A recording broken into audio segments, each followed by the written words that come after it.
इनको आप सभी खूब पहचानते होंगे। पहले इनको सुने, उसके बाद आते हैं असल खबर पर। जरा नवीन बाबू को कहीं खड़े कर दीजिए और उनको बिना कागज लिए उनको कहिए कि आप उड़ीसा के जिलों के नाम बोलिए और जिलों के कैपिटल के नाम बोलिए। जरा एक बार और सुनाते हैं क्या कह रहे हैं आदरणीय माननीय प्रधानमंत्री भारत। नवीन बाबू को कहीं खड़े कर दीजिए और उनको बिना कागज लिए उनको कहिए कि आप उड़ीसा के जिलों के नाम बोलिए और जिलों के कैपिटल के नाम बोलिए। ये जो जनता बैठी हुई तालियां बजा रही है, हाल ही में कपिल शर्मा का कॉमेडी सर्कस दोबारा शुरू हुआ था। 5 दिन के अंदर वो बंद हो गया। जनता समझती है कपिल शर्मा के कॉमेडी शो को देखने से बेहतर है ये इस तरह की जो कॉमेडी होती है कि जिलों की कैपिटल कौन सी है वो बताइए, वो ज़्यादा अच्छा है, लाइव परफॉर्मेंस देखने को मिलती है। तो ये जो लोग बैठे हुए हैं तालियां बजा रहे हैं, हंस रहे हैं, ये मनोरंजन इनका हो रहा है। अब आते हैं असल बात पर। इस तस्वीर को भी सभी लोग पहचानते हैं, भारत के लोग। ये दिल्ली के मुख्यमंत्री अरविंद केजरीवाल की तस्वीर है। अरविंद केजरीवाल आम आदमी पार्टी के संयोजक हैं। 19 मार्च 2024 को अरविंद केजरीवाल को ईडी ने गिरफ्तार करके जेल भेज दिया था और उस वक्त से वो जेल में थे। कल भारत के सुप्रीम कोर्ट ने केजरीवाल को अंतरिम जमानत 1 जून तक के लिए दी है। 1 जून की शाम 6 बजे तक 7 बजे तक आखिरी चरण के चुनाव होंगे, तब तक के लिए उनको यह जमानत मिली है। उसके बाद सुप्रीम कोर्ट देखेगा कि क्या इस जमानत को आगे बढ़ाया जाए या फिर केजरीवाल 2 जून को सरेंडर कर देंगे और वो वापस जेल चले जाएंगे। केजरीवाल रिहा हो चुके हैं, जेल से बाहर आ चुके हैं। जेल से बाहर आने पर उनका बहुत ही ज़ोरदार स्वागत हुआ कल। आज वो हनुमान मंदिर कैनाट प्लेस पहुँचे, फिर शिव जी के मंदिर पहुँचे और उन्होंने पूजा की। इस दौरान बहुत बड़ी तादाद में दिल्ली के जो जनता है वो उनके साथ थी। एक तरह से रोड शो जैसा कार्यक्रम हो गया था। पूजा करने के बाद फिर एक जनसभा हुई। आज केजरीवाल को प्रेस कॉन्फ्रेंस भी करनी थी, लेकिन वो प्रेस कॉन्फ्रेंस न हो सकी। सीधे सीधे जनता से उन्होंने संवाद किया। क्या किया, ये पूरा भाषण हम यहाँ पर आपको सुनाने वाले हैं। सुने, बहुत ही अच्छा भाषण है, बड़ी काम की बातें केजरीवाल ने की है। केजरीवाल एक पढ़े लिखे, काबिल और होशियार शख्स हैं। इनके ऊपर बड़े आरोप हैं, लेकिन निजी तौर पर मैं ये कह सकता हूँ कि केजरीवाल करप्ट नहीं हो सकते हैं। और किसी तरह की कोई बात होती है वो एक अलग बात है, राजनीतिक आरोप लगते हैं, लगाए जाते हैं। करप्शन का आरोप अगर केजरीवाल के ऊपर, निजी तौर पर केजरीवाल के ऊपर लगाया जाता है तो पूरी तरह से गलत होगा। केजरीवाल एक बहुत अच्छी जॉब छोड़ करके बदलाव की राजनीति में आए। उनकी जो पॉलिटिक्स है वो सोशल वर्क की तरह है, समाज को बदलने की और समाज को सहूलतें देने की। जनता को, जो वंचित समाज है, गरीब हैं, बेरोजगार हैं, उनके लिए उन्होंने शुरू से ही, जब से दिल्ली की सरकार उन्होंने संभाली है, काम किए। तो केजरीवाल का जो एक परसेप्शन है उसको डाइल्यूट करने के लिए कि ये ईमानदार शख्स है, इसको अपने जैसा गंदा बना लें, साबित कर दें और जनता अपने जो संघ प्रायोजित मीडिया है उसके ज़रिए इसको हम बताएं कि ये आदमी भी करप्ट है, ठीक उसी तरह से जिस तरह से हम करप्ट हैं। चोर को कहते हैं, एक कहावत है कि चोर को सब चोर नज़र आते हैं। तो जो चोर हैं वो चाहते हैं कि इस शख्स को भी अपने जैसा हम साबित करें। तो अब केजरीवाल का पूरा भाषण आप यहाँ से सुने, उसमें हम कहीं इंटरप्ट नहीं करेंगे।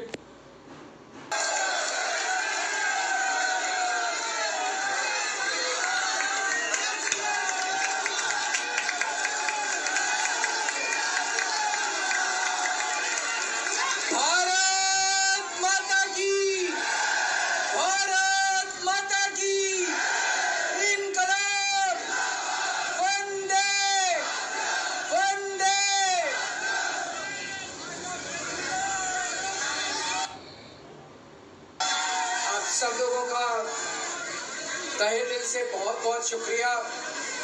इतनी तपती धूप के अंदर इतनी देर से इतनी बड़ी संख्या में आप लोग मेरा इंतजार कर रहे हैं, मैं आपका तहे दिल से बहुत बहुत शुक्रिया अदा करना चाहता हूं।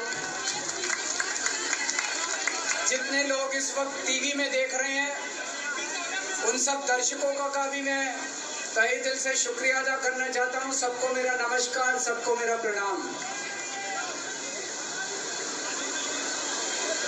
दोस्तों, सीधा जेल से मैं आप लोगों के बीच में आ रहा हूं। आपके बीच में आके बहुत अच्छा लग रहा है। 50 दिन के बाद अभी मैं, मेरी पत्नी भगवंत मान साहब, हम लोग कनॉट प्लेस में हनुमान मंदिर में गए थे। हनुमान जी का आशीर्वाद लिया, उनके दर्शन किए। फिर शिव जी के मंदिर गए, शनि जी महाराज के पास गए, उनका सबका आशीर्वाद लिया। बजरंगबली की खूब कृपा है हमारे ऊपर, हमारी पार्टी के ऊपर, देशवासियों के ऊपर। उन्हीं की कृपा से आज अचानक मैं आप लोगों के बीच में, नहीं तो किसी को उम्मीद नहीं थी कि चुनाव के बीच में मैं जेल से बाहर आ जाऊंगा। लेकिन ऊपर बजरंगबली की कृपा है, हनुमान जी की कृपा है हम लोगों के ऊपर, और चमत्कार हुआ और आज मैं आप लोगों के बीच में हूं। दोस्तों, हमारी आम आदमी पार्टी एक छोटी सी पार्टी है, 2 राज्यों के अंदर है, अभी 10 साल पुरानी पार्टी है। हमारी पार्टी को कुचलने में, खत्म करने में प्रधानमंत्री जी ने कोई कसर नहीं छोड़ी। एक साथ हमारी पार्टी के 4 टॉप के नेता जेल भेज दिए एक साथ। अरविंद केजरीवाल, मनीष सिसोदिया, संजय सिंह, सतेंद्र जैन। बड़ी बड़ी पार्टियों के अगर 4 टॉप के नेता जेल चले जाएं, पार्टी खत्म हो जाती है। आम आदमी पार्टी के 4 टॉप के नेता इन्होंने जेल भेज दिया। उन्होंने सोचा कि पार्टी खत्म हो जाएगी, लेकिन ये पार्टी नहीं है, ये एक सोच है। जितना ये खत्म करना चाहते हैं उतना ये बढ़ती जाती है, उतना ये बढ़ती जाती है। ये क्रश करना चाहते हैं प्रधानमंत्री जी आम आदमी पार्टी को। जो लोग मोदी जी से मिलने जाते हैं, वो कई लोग हमें भी जानते हैं, वो बाहर आके हमें बताते हैं कि आपके बारे में सबसे पहले मोदी जी से जो भी मिलने जाता है, सबसे पहले वो केजरीवाल की और आम आदमी पार्टी की 10 से 15 मिनट बात करते हैं। उनको कहते हैं कि आने वाले समय के अंदर आम आदमी पार्टी ही देश को भविष्य देने वाली है। वो खुद भी मानते हैं। इसीलिए वो चाहते हैं कि आज ही आम आदमी पार्टी को बढ़ने से रोका जाए, इनको कुचल दिया जाए। ये तानाशाही है। अगर उनको लगता है कि आम आदमी पार्टी आने वाले समय में बीजेपी को चैलेंज देने वाली है, आप अच्छे काम करो, आप देश को भविष्य दो। आज आपकी सरकार है केंद्र के अंदर, आप देश के लिए काम करोगे, आम आदमी पार्टी को कोई पूछेगा ही नहीं। लेकिन आप कुछ काम नहीं करो और आम आदमी पार्टी को कुचल दो, ये जनतंत्र नहीं है, ये इस देश की जनता पसंद नहीं करती। इन्होंने आम आदमी पार्टी को कुचलने में कोई कसर नहीं छोड़ी। छोटे से लोग हैं हम लोग, छोटी सी पार्टी है। 75 साल के अंदर इस कदर किसी पार्टी को और उसके नेताओं को प्रताड़ित नहीं किया गया जिस तरह से प्रधानमंत्री मोदी जी ने आम आदमी पार्टी को प्रताड़ित करने की कोशिश की है। मेरे को इन्होंने जेल भेज दिया। प्रधानमंत्री जी कह रहे हैं मैं भ्रष्टाचार से लड़ रहा हूं। देश के सबसे बड़े चोर, उचक्के और डकैतों को उन्होंने अपनी पार्टी में शामिल कर लिया। जिन लोगों को 10 दिन पहले मोदी जी कहते थे 70,000 करोड़ का इसने घोटाला कर दिया, थोड़े दिन के बाद उसी आदमी को अपनी पार्टी में शामिल करके किसी को डिप्टी सीएम बना देते हैं, किसी को मंत्री बना देते हैं और उनके सारे ईडी और सीबीआई के मामले खत्म कर देते हैं और कहते हैं मैं भ्रष्टाचार से लड़ रहा हूं। मैं मोदी जी को कहना चाहता हूं, भ्रष्टाचार से अगर लड़ाई लड़नी है तो केजरीवाल से सीखो। प्रधानमंत्री जी, भ्रष्टाचार के खिलाफ लड़ाई केजरीवाल ने लड़ी है। 2015 में जब दिल्ली में हमारी सरकार बनी थी, हमारे एक मंत्री का एक ऑडियो मेरे पास किसी ने व्हाट्सएप कर दिया। उस ऑडियो में मेरा मंत्री किसी दुकान वाले से 5 लाख रुपए मांग रहा था। किसी मीडिया वाले को नहीं पता था, विपक्ष को नहीं पता था। आप लोगों को याद होगा, मैंने अपने खुद मंत्री को सीबीआई के हवाले कर दिया, जेल भेज दिया था अपने मंत्री को। ये होती है भ्रष्टाचार के खिलाफ लड़ाई। पंजाब के अंदर मेरा एक मंत्री भ्रष्टाचार में, मेरे को पता चला कि वो पैसे मांग रहा है। वहां पे मान साहब ने उसको, किसी को भी, विपक्ष को नहीं पता था, मीडिया को नहीं पता था, हमने अपने मंत्री को उठा के जेल में भेज दिया। तुम देश के सारे चोर उचक्के डकैतों को अपनी पार्टी में शामिल कर लो और केजरीवाल को जेल भेज दो और कहो मैं भ्रष्टाचार के खिलाफ लड़ रहा हूं। तो आप भ्रष्टाचार के खिलाफ नहीं लड़ रहे प्रधानमंत्री जी। आप देशवासियों को बेवकूफ मत समझो। देश बच्चे की जुबान के ऊपर हो रहा है कि सारे चोर चक्कों को अपनी पार्टी में शामिल करके और ईडी और सीबीआई के सारे केस उनके रफा दफा कर। केजरीवाल को क्यों गिरफ्तार किया?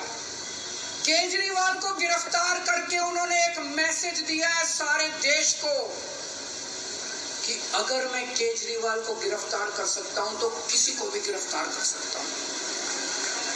कोई केस नहीं होगा, कोई मामला नहीं होगा, तब भी मैं तुमको गिरफ्तार कर सकता हूं।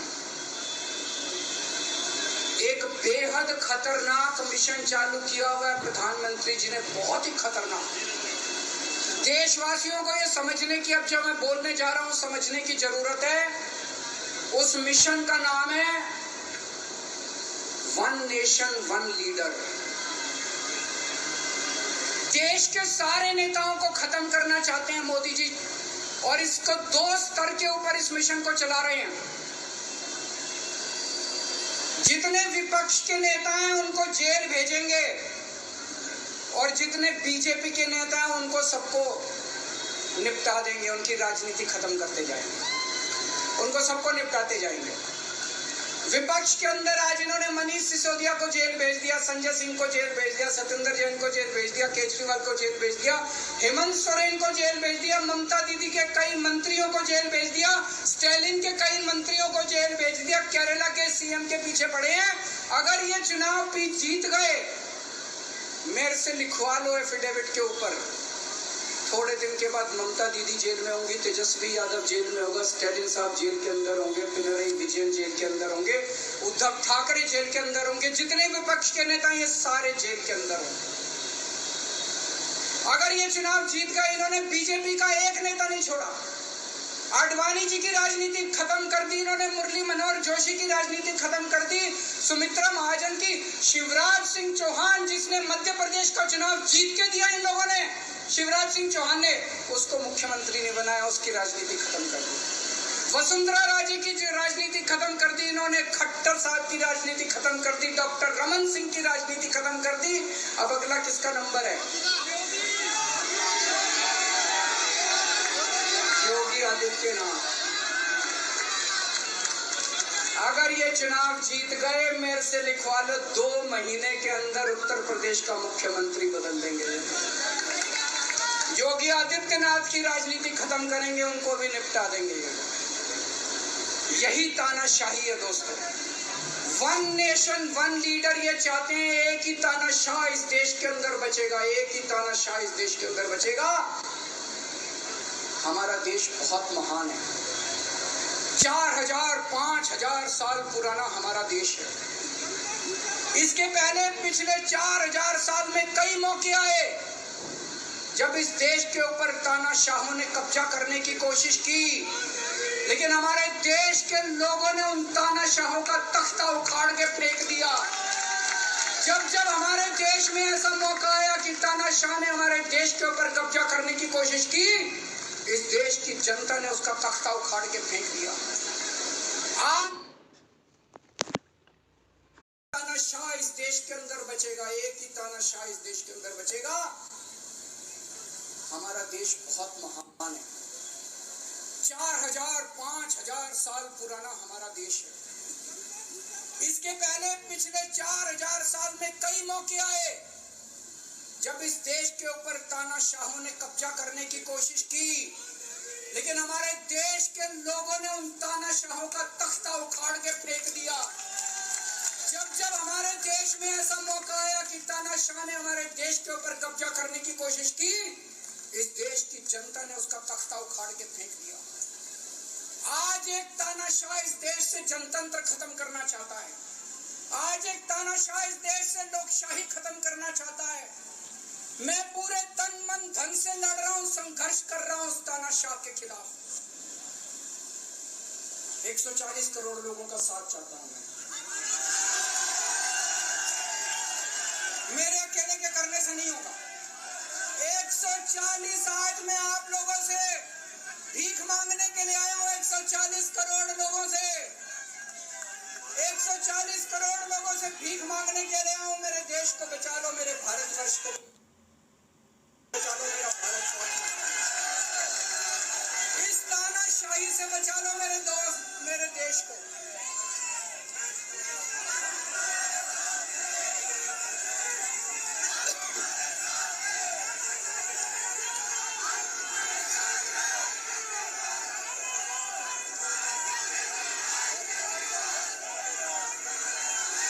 सुप्रीम कोर्ट का बहुत बहुत शुक्रिया अदा करना चाहता हूं। उन्होंने 21 दिन दिए हैं, एक एक दिन में 24 घंटे हैं। मैं एक दिन में 24 में से 36 घंटे काम करूंगा, पूरे देश भर में घूमूंगा इस तानाशाही को रोकने के लिए। दोस्तों, जितनी मेरे अंदर ताकत है, मेरा सब कुछ कुर्बान है देश के लिए, मेरा तन मन धन सब कुछ कुर्बान है मेरे देश के लिए। मेरे खून का एक एक कतरा मेरे देश के लिए, मेरे शरीर का एक एक कतरा, मेरी जिंदगी का एक एक पल मेरे देश के लिए। मेरे देश को बचाने के लिए मैं पूरे देश में जाऊंगा। अब एक बहुत महत्वपूर्ण बात करने जा रहा हूं, उसको ध्यान से सुनना। ये लोग इंडिया गठबंधन से पूछते हैं आपका प्रधानमंत्री कौन होगा। मैं बीजेपी से पूछता हूं आपका प्रधानमंत्री कौन होगा। आप लोग सोच रहे होंगे केजरीवाल क्या बात कर रहा है, मोदी जी होंगे। नहीं, मोदी जी अगले साल 17 सितंबर को 75 साल के हो रहे हैं। बीजेपी के अंदर मोदी जी ने 2014 में मोदी जी ने खुद ने रूल बनाया था कि बीजेपी के अंदर जो भी 75 साल का होगा उसको रिटायर कर दिया जाएगा। सबसे पहले आडवाणी जी को रिटायर किया गया, उसके बाद मुरली मनोहर जोशी जी को रिटायर किया गया, फिर सुमित्रा महाजन को रिटायर किया गया, फिर यशवंत सिन्हा को रिटायर किया गया। अब मोदी जी अगले साल 17 सितंबर को रिटायर होने वाले हैं।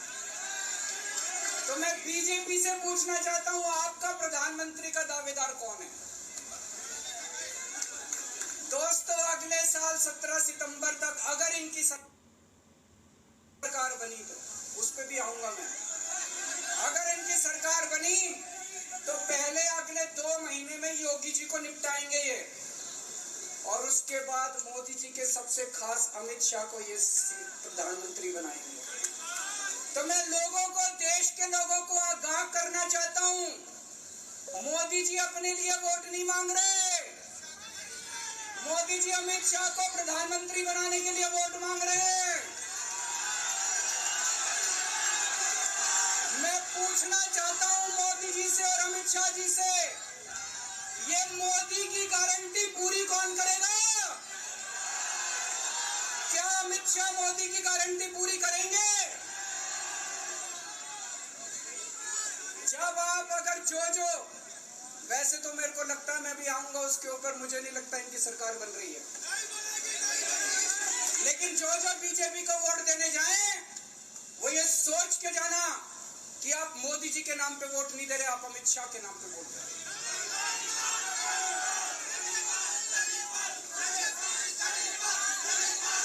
अब एक खुशखबरी आप लोगों के लिए, अब एक खुशखबरी है, सबको बता देना जो मैंने बातें कही है बड़ी सोच समझ के कही है। वहां बैठ के यही सोच रहा था 50 दिन से।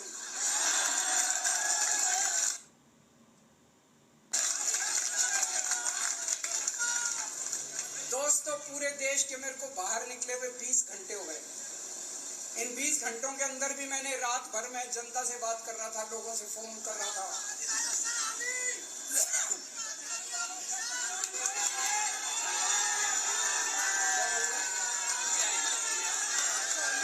रात को आंधी आई थी,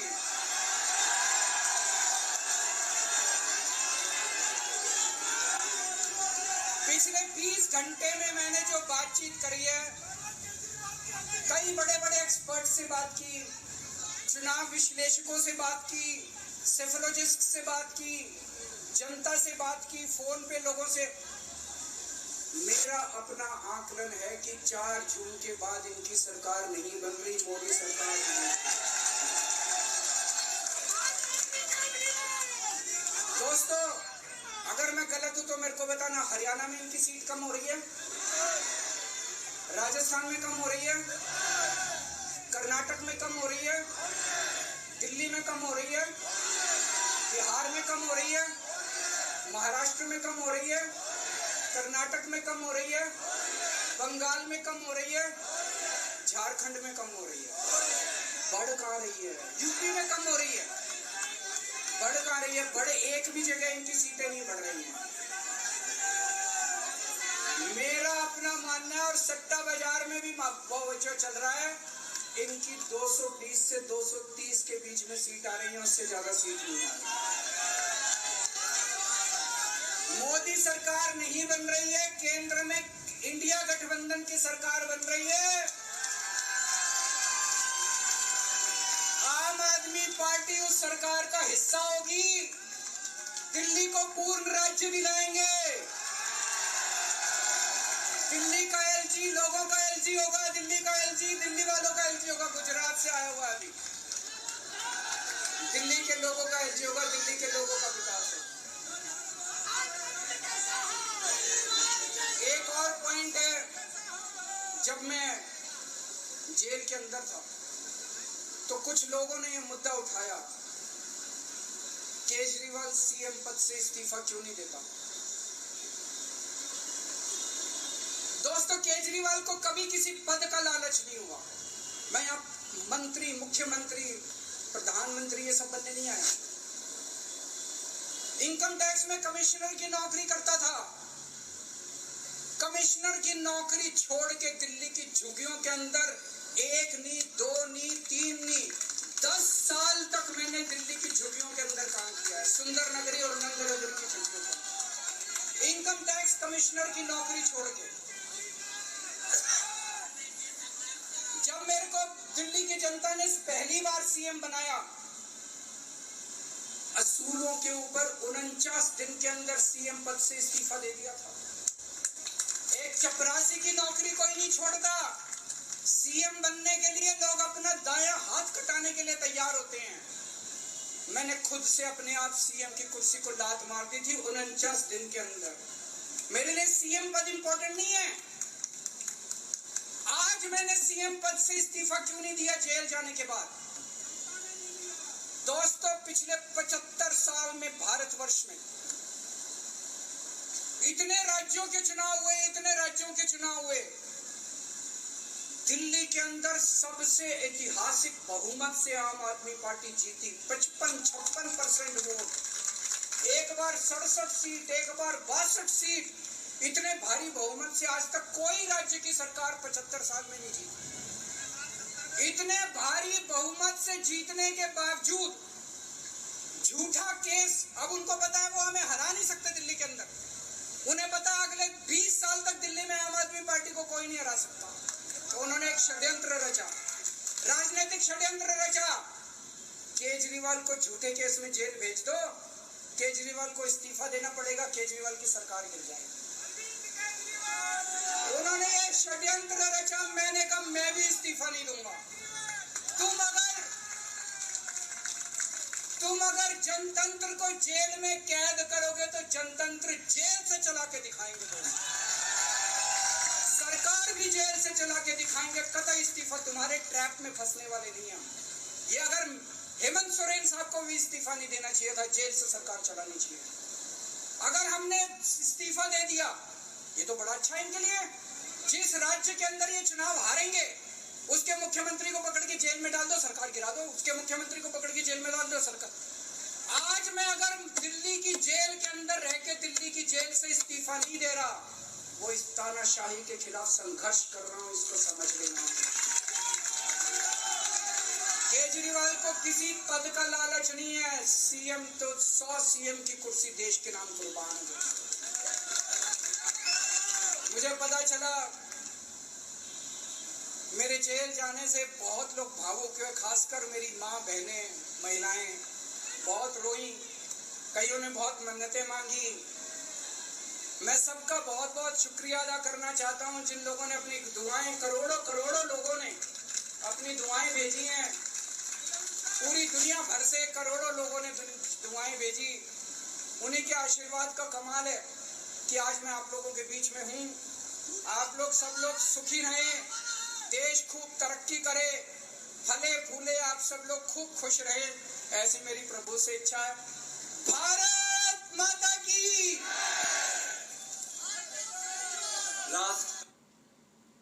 अभी आप अरविंद केजरीवाल को सुन रहे थे। अरविंद केजरीवाल ने तमाम बातें साफ कर दी हैं कि अगर ये सत्ता में आते हैं नरेंद्र मोदी, तो सबसे पहले 2 महीने के अंदर उत्तर प्रदेश में योगी आदित्यनाथ को सत्ता से बाहर कर दिया जाएगा। और अगले साल हम यहाँ बता दें, दशहरा के दिन आरएसएस को बने हुए 100 साल होंगे और आरएसएस के 100 साल पूरे होने पर भारत को हिंदू राष्ट्र घोषित करने की कोशिश की जाएगी और संविधान को बदलने का भी जो मामला है वो मुमकिन है ये करें। साथ ही प्रधानमंत्री अगर नरेंद्र मोदी होते हैं तो उनको फिर अवकाश दे दिया जाएगा दशहरा के बाद, और उनके बाद फिर किसी अन्य को, जैसा अरविंद केजरीवाल ने बताया कि गृह मंत्री अमित शाह को प्रधानमंत्री बनाया जा सकता है। ये थे दिल्ली के मुख्यमंत्री आम आदमी पार्टी के संयोजक अरविंद केजरीवाल जो बात कर रहे थे। बने रहिए हमारे साथ, देखते रहिए 30 जंग न्यूज़। शुक्रिया आप सभी का।